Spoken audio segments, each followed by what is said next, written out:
भीषण कष्ट है। नारायण नारायण नारायण। सहने की भी सीमा होती है प्रभु। ये तो मंदराचल पर्वत की कराहट है। भला इन्हें क्या पीड़ा है जो ये करा रहे हैं? ये तो वहां चलकर ही पूछना होगा। नारायण नारायण। ये कष्ट और नहीं सहा जाता। कुछ उपाय करे, कुछ उपाय। नारायण नारायण। मंदराचल, क्या कष्ट है तुम्हें? करा क्यों रहे हो? देवर्षि, आप तो सर्वदर्शी और सर्वज्ञ हैं। क्या आप नहीं जानते कि सागर मंथन के कारण हुए इस दारुण कष्ट को मैं अब तक भोग रहा हूं? सागर मंथन के कारण? हाँ, देवता और दानवों ने मिलकर सागर मंथन किया था। हाँ, किया था। उस समय वासुकी नाग को रज्जू तथा मुझे मेरुदंड बनाया गया था।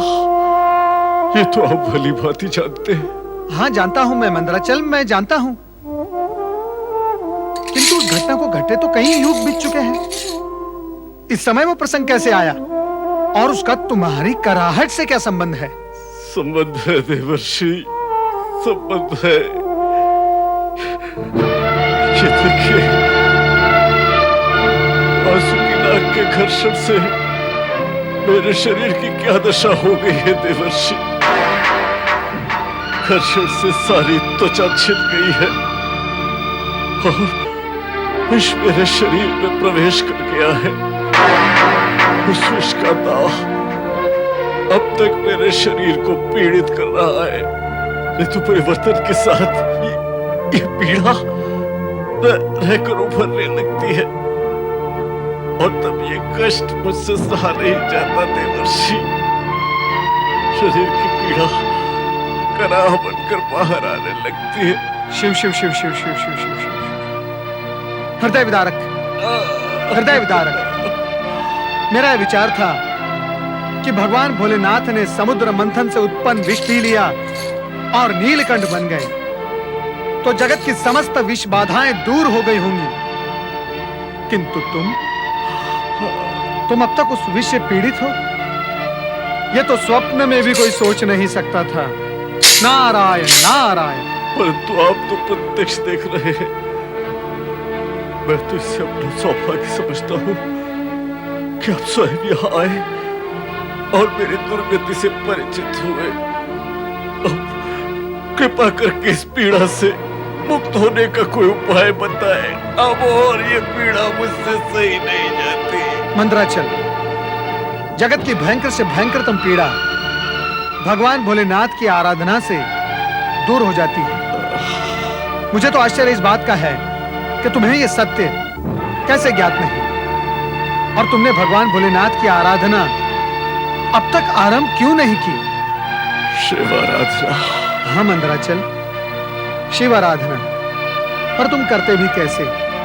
समय से पूर्व कोई कार्य सिद्ध नहीं होता, किंतु अब अनुकूल समय आ गया है। तुम इसी समय से ओम नमः शिवाय का जाप करते हुए शिव आराधना प्रारंभ करो।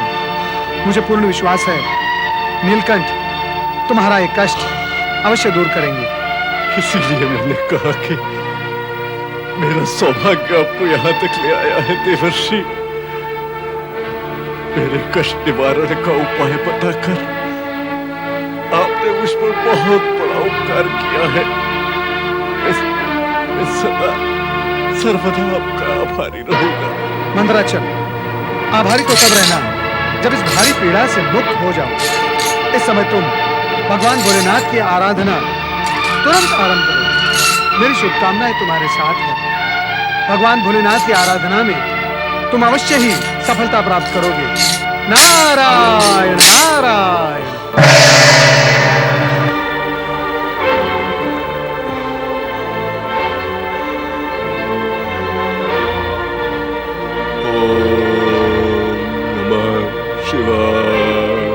मंदराचल कष्ट और पीड़ा मुक्त होने के लिए भोलेनाथ का नाम स्मरण करने लगा। पीड़ा मुक्ति का प्रयत्न प्राणी के लिए स्वाभाविक है। मंदराचल का उद्देश्य भी केवल पीड़ा मुक्ति ही था। किंतु इस जगत में कुछ प्राणी ऐसे भी होते हैं जो दिव्य अथवा अलौकिक शक्तियों की साधना जगत को पीड़ित करने के लिए ही करते हैं। किंतु स्वार्थपूर्ण साधना का परिणाम अंत में मंगलमय नहीं होता। शुंभ निशुंभ दैत्य भी ऐसे ही साधना में रत थे, जिसका उद्देश्य शुभ और पवित्र नहीं था। ओम ब्रह्मणे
आप और आपके देवगण शुंभ निशुंभ को तपस्या करते हुए देखकर इतने भयभीत क्यों हो रहे हैं? देवर्षि, देवर्षि देख रहे हैं आप और समझ भी रहे होंगे ये बात।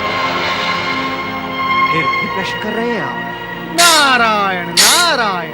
देवराज, देख तो मैं भी रहा हूं और कुछ अंश तक समझ भी रहा हूं, किंतु ये सब देखने और जानने के बाद प्रश्न ये पड़ रहा है कि इसमें चकित अथवा दुखी होने की क्या आवश्यकता है?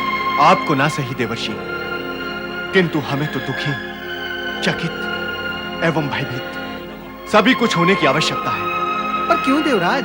वो इसलिए देवर्षि कि ये दोनों राक्षसी कुल में उत्पन्न भयानक दैत्य शुंभ निशुंभ हैं और अब तीनों लोकों पर पुनः राक्षसी साम्राज्य स्थापित करने के लिए कठोर तपस्या कर रहे हैं। तो क्या ये वही कथा दोहराएंगे जो इनके पूर्वजों ने दोहराई थी? अर्थात स्वर्ग पर आक्रमण, देवताओं का स्वर्ग से पलायन, फिर ब्रह्मा विष्णु के पास सहायता के लिए दौड़ भाग और फिर भाग दौड़ तो दूर की बात है देवऋषि। इस समय तो ब्रह्मदेव द्वारा देने वाले वरदान के बारे में चिंतित हैं। हम चाहते हैं कि ब्रह्मदेव इन्हें कदापि वरदान ना दें। विधि का विधान आपके चाहने और ना चाहने से परिवर्तित तो नहीं होगा ना पवनदेव? होगा वही जो त्रिदेव को स्वीकार हो।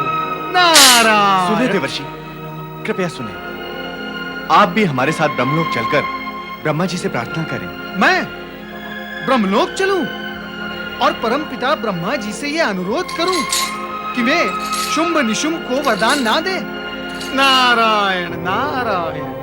देवराज, आप मुझसे ऐसी अपेक्षा क्यों करते हैं? और वैसे भी आप देवताओं के लिए त्रिदेव से प्रार्थना, अनुरोध, अनुनय, विनय ये सब करते हुए मैं अब उब चुका हूं और यह आवश्यक तो नहीं कि परमपिता ब्रह्मा जी मेरे अनुरोध को स्वीकार कर ही ले। अब स्वयं अपना मार्ग ढूंढ ले, यही उत्तम होगा। नारायण नारायण। ब्रह्मणे नमः। तो फिर ब्रह्मलोक चले देवराज? दुविधा की स्थिति ने घेर लिया है हमें। दुविधा कैसी देवराज? ब्रह्मदेव से केवल प्रार्थना ही तो करनी है। वरुण देव, देखा तो है आपने अनेक बार, अब ब्रह्मदेव हमें प्रताड़ित करने लगे हैं। अथवा कह देते हैं कि समय आने पर सब व्यवस्थित हो जाएगा। हाँ देवराज, ये तो है कि ब्रह्मदेव के पास जाने पर प्रताड़ना के अतिरिक्त अन्य कुछ प्राप्त नहीं होगा। मेरे विचार से अब हमें श्री हरि विष्णु की शरण में जाना चाहिए। यही उत्तम होगा। वे हमारे शुभचिंतक भी हैं और सदा हमारी सहायता भी की है। हर संकट के समय उन्होंने हमारी सहायता की है। तो फिर आइए उन्हीं के पास चलते हैं।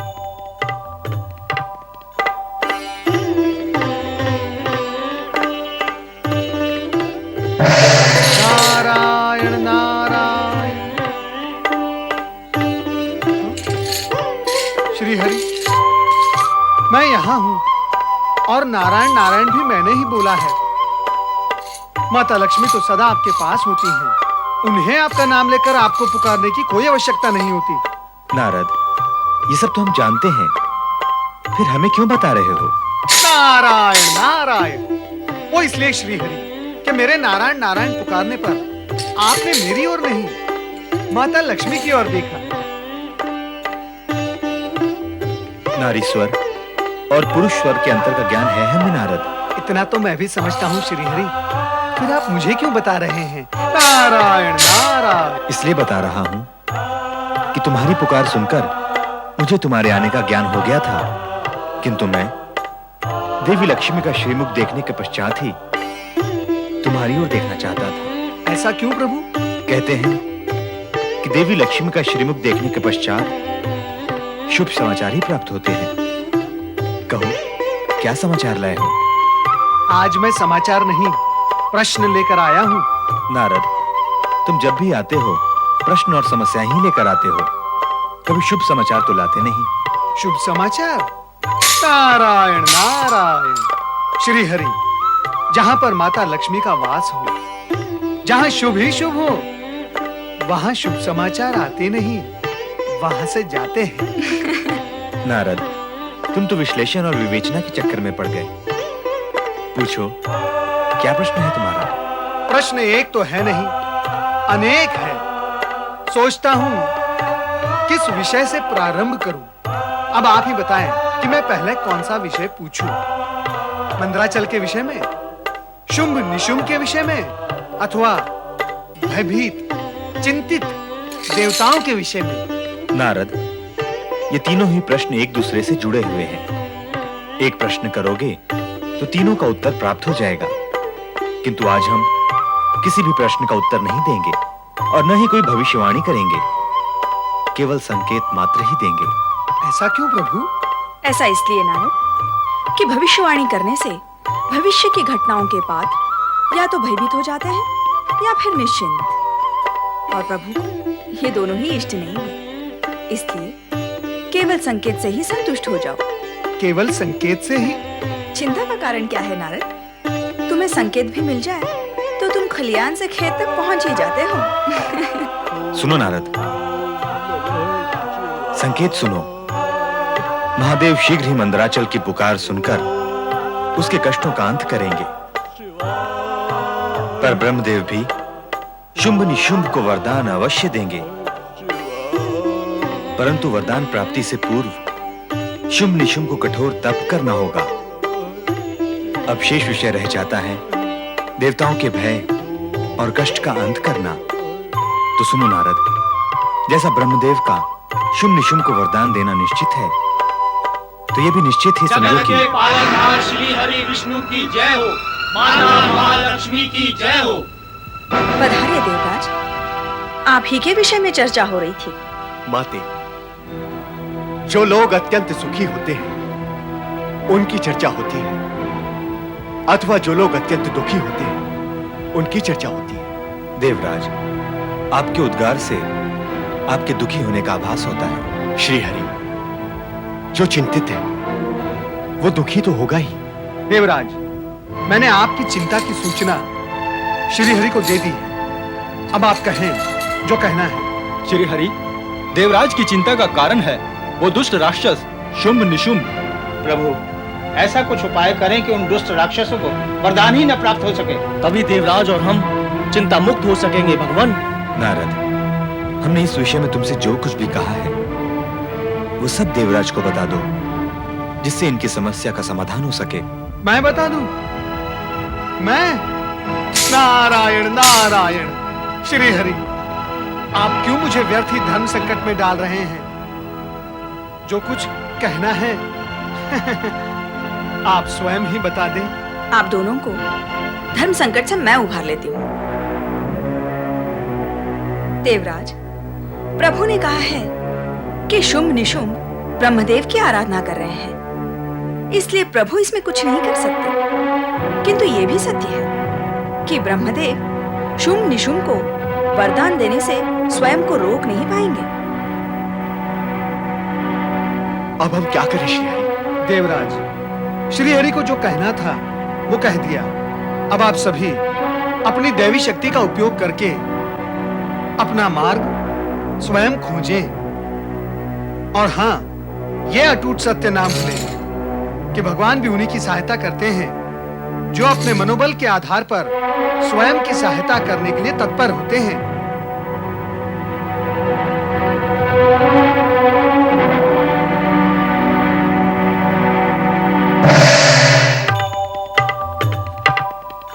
श्रीहरि, मैंने कुछ अनुचित तो नहीं कहा ना?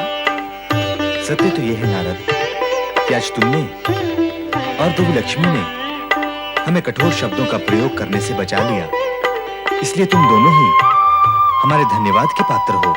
नारायण नारायण। श्रीहरि, जिसे आपका धन्यवाद प्राप्त हो वो तो धन्य ही हो।